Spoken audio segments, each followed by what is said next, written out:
नमस्कार, good evening. बहुत बहुत स्वागत है आज के सेशन में, माई वीज़ा ओवरसीज़ के फेसबुक लाइव सेशन में। और आज हम एक और इंटरेस्टिंग सेशन लेकर आए हैं। मैं सोनिया सिंह आपका स्वागत करती हूँ फिर से। और मेरे साथ हैं मिस्टर दीप अरोड़ा जो कि डायरेक्टर हैं माई वीज़ा ओवरसीज़ के। तो एक इंटरेस्टिंग सेशन इसलिए, और मैंने बोला है कि ये एक तो बहुत अवेयरनेस के लिए ज़रूरी है, हमें नॉलेज होनी चाहिए पेरेंट्स को भी और स्टूडेंट्स को भी। उसके साथ साथ हम कोशिश करते हैं कि आपको प्रॉपरली और टाइमली गाइडेंस दी जाए। तो ये आज का सेशन है, ये इस बारे में है कि जो प्रॉपर चॉइस ऑफ इनटेक है वो कैसे ली जाए, और डेफरमेंट के बारे में क्या हमें जानना चाहिए, क्या समझ के रखना चाहिए पहले से। बहुत ज़्यादा टाइम नहीं लेती हूँ। बहुत बहुत स्वागत है सर आपका। और आप प्लीज़ पेरेंट्स को और मुझे भी अवेयर कीजिए इस बारे में, ताकि स्टूडेंट्स को भी गाइडेंस हो कि कौन सी इनटेक लेनी चाहिए और कब से प्रिपरेशन करनी चाहिए। जी sir. Thank you so much Sonia. First of all I thank you because आप भी जो सारा वीक है वो मेहनत करती हैं। और सबसे बड़ी बात, आज का जो सेशन है वो हमने हिंदी में रखा है। हमारे मैक्सिमम सेशन जो रहे हैं वो पंजाबी में रहे हैं, बिकॉज नो डाउट कि वी आर पंजाबी पीपल और लोगों को बहुत इजी रहता है पंजाबी में समझना। बट कई कॉल्स पीछे कुछ टाइम पे आ रही थी कि आप जो आउट ऑफ स्टेट है, जैसे सपोज साउथ इंडिया के जो लोग हैं वो उनको कुछ दिक्कत आ रही थी कि सर आप थोड़ा सा जो सेशन है, एक दो सेशन आप हिंदी में भी रखिए ताकि वो इन जो सेशंस का बेनिफिट ले सकें। सो मैं Deep Arora, director my visa overseas, गुमा मंडी लुधियाना से हम लाइव है। और सेकंड ऑफिस हमारा श्री गंगानगर में है। मिस्टर सिकंदर वहाँ से ऑपरेट कर रहे हैं और you can contact him any time between 10 to 6। सो आज का जो सेशन, जैसे मैडम ने कहा कि it's a very important session. वैसे हमारे जो भी 180 सेशन हुए हैं from the last 3 years even, तो हमने कोशिश ये की है लोगों को एजुकेट करने की, अवेयर करने की। आज का सेशन भी अवेयरनेस के बेस्ड है। आज का सेशन में 3 बेनिफिट्स होंगे। एक तो पेरेंट्स को, स्टूडेंट्स को, ये साइमल्टेनियसली बेनिफिटेड होंगे। साथ में सबसे बड़ा बेनिफिट एक कंसल्टेंट को होगा, कंसल्टेंट की इमेज को होगा, जो कि कंसल्टेंट की इमेज बहुत ही लोअर लेवल पे आती है इनटेक की चूजिंग करने पे। तो आज जो हम अगले 10 मिनट या 12 मिनट बात करेंगे, उसका मेन जो पॉइंट होगा वो होता है कि इनटेक कैसे चूज करें और उसको फिर आगे हम कैसे डेफरमेंट में भी लेके जा सकते हैं। उसका इस चीज़ में कंसल्टेंट कितना रिस्पॉन्सिबल होता है, उसकी रिस्पॉन्सिबिलिटी का लेवल कितना होता है, वो आज हम खुल के बात करेंगे।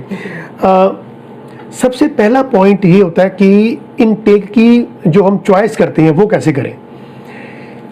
होता क्या, जैसे लेट्स सपोज हम आज की बात करते हैं, सितंबर का महीना चल रहा है और फॉर एग्जांपल हमारे पास कोई स्टूडेंट आता है और वो कहता है कि सर मुझे जनवरी इनटेक चाहिए XYZ कॉलेज में। अब हम नो डाउट कि डिफरेंट जो कॉलेज यूनिवर्सिटीज़ हैं उनके साथ कांटेक्ट में रहते हैं, उनको कम्युनिकेट करते हैं, या कुछ वेबसाइट्स हैं वहाँ से डिफरेंट कंसल्टेंट्स को मालूम पड़ जाता है कि किस कॉलेज में, किस यूनिवर्सिटी में कौन कौन सी टेक है। मान लीजिए कि जनवरी 2023 इनटेक अवेलेबल है XYZ कॉलेज में, जिसमें कोई स्टूडेंट जाना चाहता है। पेरेंट्स के साथ हमारे पास बैठते हैं, हम उनको बताते हैं कि ठीक है कि जनवरी 2023 के लिए ये इनटेक आपको हम लेके दे देंगे। चलिए, अब क्या होता है उसके बाद प्रैक्टिकलिटी में आपको मैं एग्जांपल दूंगा। उसके बाद क्या होता है कि जब एक स्टूडेंट हमारे से सपोज एकेडमिक्स वो देते हैं और हम कॉलेज यूनिवर्सिटी को फॉरवर्ड करते हैं, फिर नो डाउट कि 15-20 दिन महीने में according to the TAT lines and all time span होता है हर कॉलेज का, यूनिवर्सिटी का। तो उससे उनको एक ऑफर लेटर आ जाती है। ऑफर लेटर आने के बाद फिर हमने उनकी फ़ी डिपॉजिट करानी होती है कॉलेज में। उसके बाद उनका मेडिकल होता है, GIC का प्रोसेस होता है, गारंटीड इन्वेस्टमेंट सर्टिफिकेट, जो कि $10,200 है। तो उसके बाद फिर हम फाइल लॉन्च करते हैं। तो इस प्रोसेस को भी अप्रॉक्सीमेटली 1 महीना लग जाता है। तो 1 से 1.5 महीने में ऑफर लेटर आएगी और 1 से 1.5 महीने में हमने ये प्रोसेस कर दिया। मान लीजिए कि ये प्रोसेस दिसंबर के फर्स्ट वीक में कंप्लीट हो गया और हमने फाइल लॉन्च कर दी। अब दिसंबर के फर्स्ट वीक में हमने सपोज फाइल लॉन्च की, जनवरी इनटेक है। अब होता क्या है कि जैसे जैसे टाइम आगे बढ़ता है तो नो डाउट कि स्टूडेंट की परेशानी बढ़नी शुरू हो जाती है, कंसल्टेंट की भी बढ़नी शुरू होती है और पेरेंट्स भी साथ में वरीड लेते हैं कि भाई सर 20 दिसंबर आ गया, वीज़ा भी अब तक आया नहीं, तो क्या करें। तो फिर हम क्या करते हैं कि नो डाउट कि कॉलेज से डेफरमेंट लेते हैं कि भगवान करे कि वीज़ा आ जाए, बट हम नेक्स्ट इनटेक के लिए पहले ही प्रिपेयर कर देते हैं। अब ये नेगेटिव है पॉजिटिव है वो बात की बात है, स्टूडेंट के लिए नेगेटिव हो सकता है। अब जिन स्टूडेंट ने माइंड सेट कर लिया है कि जनवरी 2023 में हम कनाडा पहुंच जाएंगे, क्या ऑस्ट्रेलिया पहुंच जाएंगे या न्यूजीलैंड पहुंच जाएंगे, किसी भी कंट्री के लिए सपोज वो अपनी प्रिपरेशन करते हैं। अब हमने डेफर्ड में डाल दी मई के लिए, मई 2023 के लिए। अब मई 2023 के लिए हमने डेफरेमेंट डाली और स्टूडेंट के मन में फिर क्वेश्चन मार्क आ गया कि सर आपने तो हमें बताया ही नहीं था कि हम मई 2023 के लिए भी आपको डेफर कर सकते हैं। तो अब इससे मेरी बात से समझने से पेरेंट्स को और स्टूडेंट को ये फायदा होगा कि डेफरमेंट अगले नेक्स्ट इनटेक के लिए हो सकती है। कंसल्टेंट का इसमें कहीं पर भी इन्वॉल्वमेंट नहीं रहती। जैसे एक कॉलेज ने ये कहा कि भैया आपका वीजा भी नहीं आया तो अगला इनटेक आप पहले ही कैश कर लो, अदरवाइज वीजा आ गया और आगे आपका इनटेक अवेलेबल ना हुआ तो फिर आपको दिक्कत हो सकती है। अब इनटेक लिया 2023 का मेन इनटेक, चलिए वीजा भी आ गया। अब स्टूडेंट ये कहता है कि सर ठीक है कि 2023 मई में अब मैं जाने के काबिल हो गया। हो सकता है कि एक मेल और आ जाए जिसमें कॉलेज ये कहे कि मई का इनटेक आपके लिए अभी एप्लीकेबल नहीं है, आप सितंबर में आइए, आप सितंबर में आइए। देखिए मेरे साथ एक स्टूडेंट का केस हुआ, नाम भी बोल सकता हूँ मैं स्टूडेंट का, और बो वैली का कैलगरी का हमारा एक स्टूडेंट था जो कि हमारे पास 2021 मई जून में आए और हमने उनका अप्रॉक्सीमेटली दिसंबर में वीज़ा लेके दे दिया जनवरी इनटेक के लिए, जनवरी 2022 इनटेक के लिए जो अभी निकल गया। अब हमें दिसंबर के लास्ट डेज में एक मेल आ रही है बो वैली कॉलेज से, कैलगरी से, कि सर इस बच्चे का जो वीज़ा है, अभी मैं इनटेक की बात नहीं कर रहा, वीज़ा है वो सितंबर 2022 के लिए हमने डेफर कर दिया। अब देखो कितना बड़ा डिजास्टर एक स्टूडेंट के लिए हो सकता है। अब वो जो स्टूडेंट थे उनको एक प्रॉपर काउंसलिंग दी गई थी, उनके फादर को, उनके पेरेंट्स को एक प्रॉपर काउंसलिंग दी गई थी कि जनवरी में उनका वीज़ा लग गया है और अब वो जा रहे हैं सितंबर 2022 में। कैन यू इमेजिन कि 8 महीने 9 महीने का इतना बड़ा गैप, वीज़ा हाथ में पकड़ा हुआ है and he is not eligible to go because college से मेल आ गई कि अब मई 2022 के लिए अभी हमारी जो सीट्स हैं वो फुल है, हम आपको क्लास में नहीं बैठा सकते, तो आप सितंबर 2022 के लिए। तो हमने उनका अरेंजमेंट कराया, अगस्त में हमने उनकी टिकटिंग कराई और अभी 6 सितंबर को जो भी बीता है, आज से कोई 3-4 दिन पहले, तो उनकी क्लासेस शुरू हुई हैं। तो मेरे कहने का मतलब ये है कि इनटेक तो बहुत इजी टू से है कि सर सितंबर में आए हैं, जनवरी इनटेक हो गया तो ये सितंबर इनटेक हो जाएगा। पेरेंट्स के लिए ये बहुत बड़ा एक डिजास्टर होता है कि सर जनवरी का था, मई कैसे हो गया? अरे मई का सितंबर भी हो सकता है, इसमें कंसल्टेंट की इन्वॉल्वमेंट नहीं रहती। आप किसी भी कंसल्टेंट को, पंजाब के किसी भी कंसल्टेंट नहीं बल्कि पूरे इंडिया के किसी कंसल्टेंट को ये नहीं कह सकते कि सर आपने जनवरी कहा था 2023, सर मई कैसे आ गया, सर मई कहा था सितंबर कैसे आ गया। ये चीजें आपको समझनी पड़ेंगी कि इसमें कंसल्टेंट की इन्वॉल्वमेंट नहीं होती। सर यहाँ पर एक क्वेश्चन आता है कि अगर मान लो जो इनटेक उनका हमने डिसाइड किया था जनवरी लेना, फिर फरवरी लेना, और जैसे कि जनवरी मई और सितंबर 3 इनटेक होते हैं कनाडा के लिए जी। और ऐसा हो गया कि कॉलेज की तरफ से हमें आ गया जो मेल आई और हमें डेफरमेंट करना पड़ा। बिल्कुल, बिल्कुल। जो वीजा हमारे पास ऑलरेडी आ चुका है दिसंबर में, तो वीजा की भी तो एक पीरियड, एक लिमिट होगी कि कितने टाइम तक आप रहते हो, तो इन दैट केस हमें क्या करना है?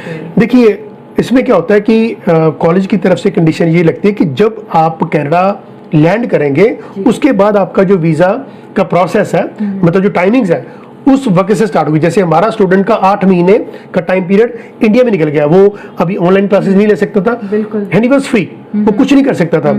तो जनवरी से लेकर 2022 से लेकर सितंबर 2022 तक अब 8 महीने या 9 महीने कह सकते हैं उसके बेस गए, पर वो जब आप कनाडा लैंड करते हैं तो उसमें वो वेस्टेज नहीं मानी जाती। तो उनका जो वीज़ा है वो जब से क्लास उनकी शुरू हुई, क्योंकि ये ना credit transfer based point based system होता है, तो जब आपके क्रेडिट पॉइंट ट्रांसफर होते हैं तो जब से क्लास शुरू होती है उससे लेकर जब आपका कोर्स कंप्लीशन हुआ, अब कोर्स कंप्लीशन है मान लो 24 मंथ्स का, तो उतना टाइम वहां पर वो एलिजिबल है रहने के लिए, वीज़ा एक्सटेंशन हो जाती है, तो वहां पर स्टूडेंट को घबराने की जरूरत नहीं पड़ती। बट अब इसमें सबसे एक नेगेटिव पॉइंट क्या होता है वो समझने वाली बात है। अब स्टूडेंट आ गया सितंबर की बजाय दिसंबर में। अब देखो ये यहाँ पर एक छोटी सी बात मैं कहना चाहता हूँ हर पेरेंट्स के लिए। स्टूडेंट आया दिसंबर के फर्स्ट वीक और वो बड़ा फास्ट कहते हैं कि सर जनवरी इनटेक चाहिए, फलाना कंसल्टेंट कह रहा है तो हमें तो जनवरी इनटेक चाहिए। अब जो कंसल्टेंट तो ये सोचते हैं कि भैया अब ये आ गया, इसको जाने ना दे, 10-20 हज़ार रुपये दे के जाएगा। अब वो उसको यस कहते हैं कि ठीक है हम जनवरी का तेरा जो ऑफर लेटर में हम अप्लाई करते हैं, जो भी हमारे इनिशियल चार्जेस हैं 10-20 हज़ार, जो भी कोई कंसल्टेंट अकॉर्डिंग टू इंफ्रास्ट्रक्चर या अकॉर्डिंग टू देयर ब्रांड वो लेते हैं। अब वो 10-20 हज़ार 50 हज़ार रुपये लेने के बाद 10 दिन बाद या 5 दिन बाद वो कंसल्टेंट स्टूडेंट को ये कहे कि देखो हमने तो जनवरी के लिए अप्लाई किया था बट आपका जो ऑफर लेटर है वो मई के लिए ही निकला है। अब स्टूडेंट क्या करेगा? अब स्टूडेंट कुछ कर नहीं सकता, तो वो फंस गया वहां पर। तो यहाँ पर कंसल्टेंट की एक एथिकल इमेज यहाँ पर बाहर आती है कि कंसल्टेंट को चाहिए कि यदि वो दिसंबर के फर्स्ट वीक आया है और ये कंफर्म्ड है कि जनवरी इनटेक नहीं मिलेगा तो फोरफ्रंटली उनको ना कर देनी चाहिए, ताकि स्टूडेंट का जो इंटरेस्ट है कंसल्टेंट के प्रति या इमिग्रेशन इंडस्ट्री के प्रति वो सस्टेन रहे। यदि एक स्टूडेंट को कोई कंसल्टेंट फ्रॉड करता है, धोखा देता है या मिसकमिटमेंट करता है आई शुड से, तो उसको स्टूडेंट को ये लगता है कि हर एक कंसल्टेंट ऐसे ही करता होगा। तो पहली जो मैंने बात की कि डेफरमेंट इज पॉसिबल और वो उसमें कोई कंसल्टेंट इन्वॉल्व नहीं रहता। बट जो मैंने सेकंड बात की है वहां पर एक अनएथिकल प्रैक्टिस हो सकती है या हो जाती है एक कंसल्टेंट के थ्रू कि एक स्टूडेंट को होल्ड करने के लिए 10-20 हज़ार रुपया अपनी पॉकेट में डालने के लिए वो एक छोटी सी मिसकमिटमेंट करता है कि सर, या उनके पेरेंट्स की बात करता है कि आपके बच्चे को एडमिशन जनवरी के लिए मिल जाएगी, बट होता ही नहीं है, पॉसिबल ही नहीं है। 1 महीने में कनाडा का वीजा नहीं आता क्योंकि सारा प्रोसेस पड़ा हुआ है। सर यहाँ पर आई गेस पेरेंट्स और स्टूडेंट्स को भी अपना माइंड ओपन रखना चाहिए कि अगर कंसल्टेंट्स हमें गाइड कर रहे हैं, अगर आपको बताया जा रहा है कि आप इस टाइम पर आए हो, इतना प्रैक्टिकली पॉसिबल ही नहीं है कि विद इन 2 मंथ्स आपका इंटेक हो जाएगा और आप चले जाओगे। अगर उस प्रोसीजर को 4-5 मंथ्स लगने ही है और अगर हम आपको समझा रहे हैं तो वो एक माइंड और ओपन रखना चाहिए और एक्सेप्टेबिलिटी होनी चाहिए कि कोई बात नहीं, अगर इसमें टाइम लगता है वो लगना ही है, प्रैक्टिकली वो लगना ही है। तो फिर आप ऐसे डिसअपॉइंट होते हो, फिर उसके बाद आप कुछ रिएक्ट वैसे करते हो, तो उसके लिए आप मेंटली प्रिपेयर रहो कि ये टाइम लगना है, हो सकता है 4 महीने, हो सकता है फिर डेफरमेंट करके और 8 महीने टाइम लग सकता है। हाँ बिल्कुल, इसमें कंसल्टेंट की मेंटली प्रिपेयर चाहिए। इन बिटवीन जो टाइम आपके पास बचता है उसमें आप जिस कंट्री में जा रहे हैं उससे रिलेटेड जो लैंग्वेजेस हैं उसको इम्प्रूव कर सकते हैं, कोई और स्किल्स ऐड ऑन कर सकते हैं instead of disappointment and reacting, over reacting. तो उसकी जगह पर आप अपने टाइम को यूटिलाइज कर लीजिए, पीसफुली जो है सारा काम कीजिए, सो दैट कोई भी वहां जाकर भी आपको हिच ना आए और यहाँ से भी आप स्मूथली चले। बिल्कुल ठीक है, बिल्कुल। हमारी जो एम्बेसी के साथ जो इंडक्शन होती है, ट्रेनिंग सेशन हमारा चलता रहता है एम्बेसीज के साथ, हमें बुलाते हैं डिफरेंट जो सपोज होटल्स में या रेस्टोरेंट में जो एम्बेसीज के लोग आते हैं वो हमें बुलाते हैं, जो रेपुटेड कंसल्टेंट होते हैं ऑल ओवर इंडिया, जो डिफरेंट सिटी से, उनको बुलाने के बाद वो एक बात जरूर करते हैं कि एटलीस्ट हमें 6 मंथ्स दीजिए किसी भी फाइल को प्रोसेस कराने के लिए, हमें 6 महीने चाहिए होते हैं। अब ये चीजें तो कोई कंसल्टेंट बताता नहीं है कि आपकी फाइल को हमें 6 महीने दीजिए। वो कहता है कि आप बंदा आ गया तो मैंने इससे 10-20 हज़ार रुपये कैश कर दूं, अब फिर मैं इनको लिंकरिंग ऑर्डर में डाल दूंगा, फिर मैं कहूंगा कि जनवरी टेक मिलेगा नहीं, अब मई में जाओ, मई मिलेगा नहीं, अब सितंबर टेक में जाओ। तो एक जो स्टूडेंट है वो परेशान भी होता है और उसको ये लगता है कि ये परेशानी तो मुझे हर कंसल्टेंट से ही मिलने वाली है। देखिए, जो एथिकल प्रैक्टिस करते हैं वो ऐसी जो प्रैक्टिस है वो नहीं करते।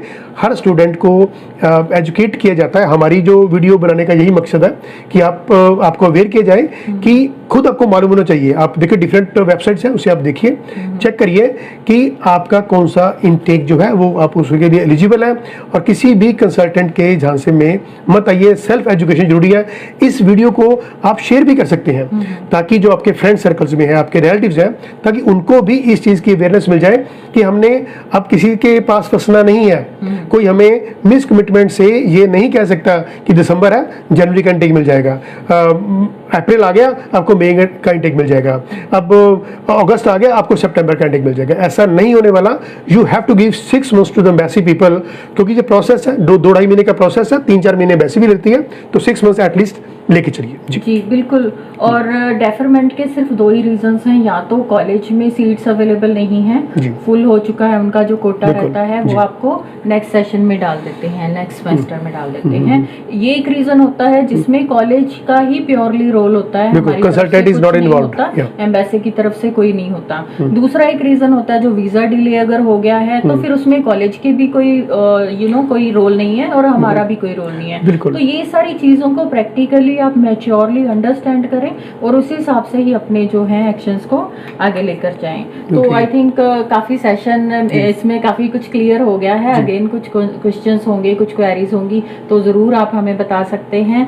तो हमारी पहली एक कोशिश की हमने बहुत पहले हिंदी सेशन किए थे टू बी ऑनेस्ट, लेकिन अब वापस हमें, क्योंकि हमारी ऑडियंस जो है आउट ऑफ पंजाब काफी हैं और ऑल ओवर द इंडिया है, कुछ बच्चे जो हैं पहले गए हैं या कुछ बाहर भी शेयर होती हैं, तो वी ऑब्वियसली विल ट्राई कि मैक्सिमम सेशंस जो हिंदी में रखें सो दैट ज़्यादा लोगों को समझ में आए। तो आपको सेशन हमारा अच्छा लगा होगा और कुछ भी चीज़ें हैं, कुछ क्वेरीज हैं, आप हमें कांटेक्ट कर सकते हैं। सर ने बहुत अच्छे से गाइड किया है।